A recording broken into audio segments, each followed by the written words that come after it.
All right, good morning. My name is Jacob Zertucci, and I am a proponent of expedient travel, and I am also a passionate traffic hater. That is why I use the Waze app. So, let me ask you drivers a question. Have you ever been stuck in traffic before?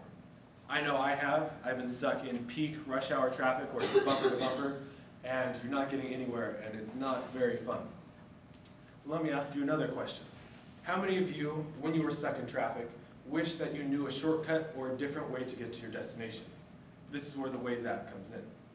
So going back to my scenario, I was sitting in traffic and I was stuck bumper to bumper. I wasn't going anywhere.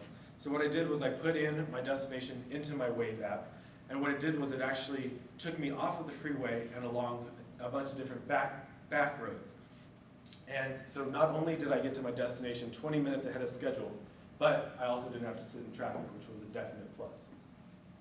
So today I'm going to talk about how the Waze app works, where the Waze app works, and the Waze app's competition.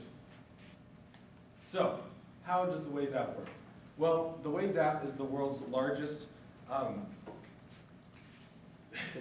company-based traffic and navigation app. It works through crowdsourcing.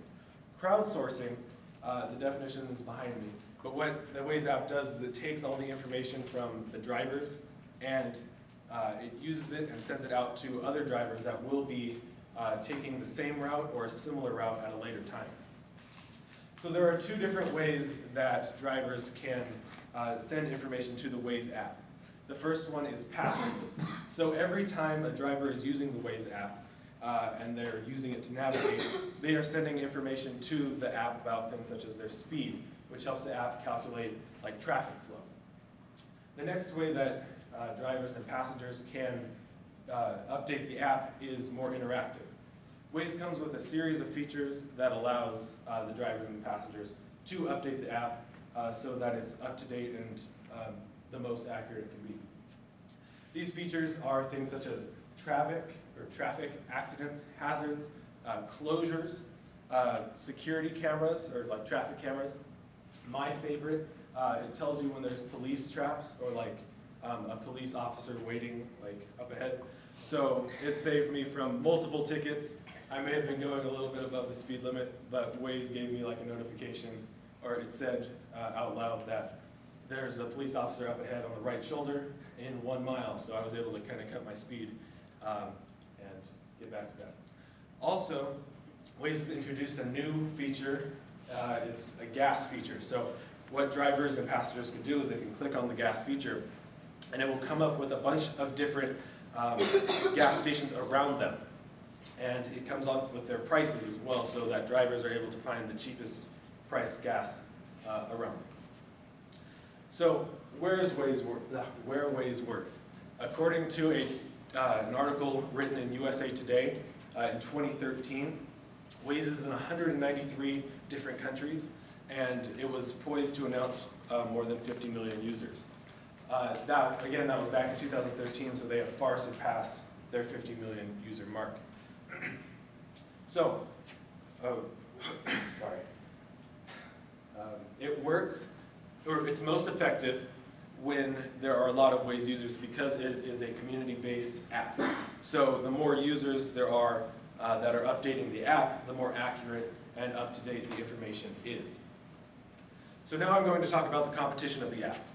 Waze's biggest competition is Apple Maps. You may be sitting there wondering why I'm not comparing it to Google Maps.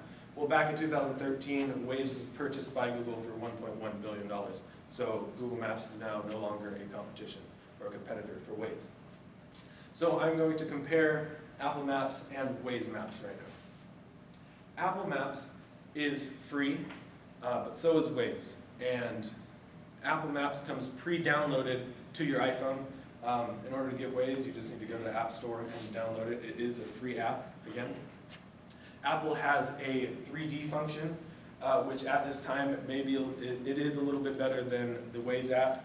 But the Waze app also does have a 3D feature as well, but they are working on increasing what it looks like. Also, the Apple Maps can cover any distance. So say you're going on a long road trip from Florida to California. that's when Apple Maps would be more handy than the Waze app. Currently, the Waze app only has a range of 1,000 miles, which is still a pretty big range, and the Waze issued a statement saying that they were trying to increase that range. So, I'm going to ask now if you'll join our Waze community. If you have a smartphone, go ahead and take it out, and I'll walk you through the 3 steps to joining our Waze community. So the first one is you go to the App Store and you search up Waze, and then you download the app.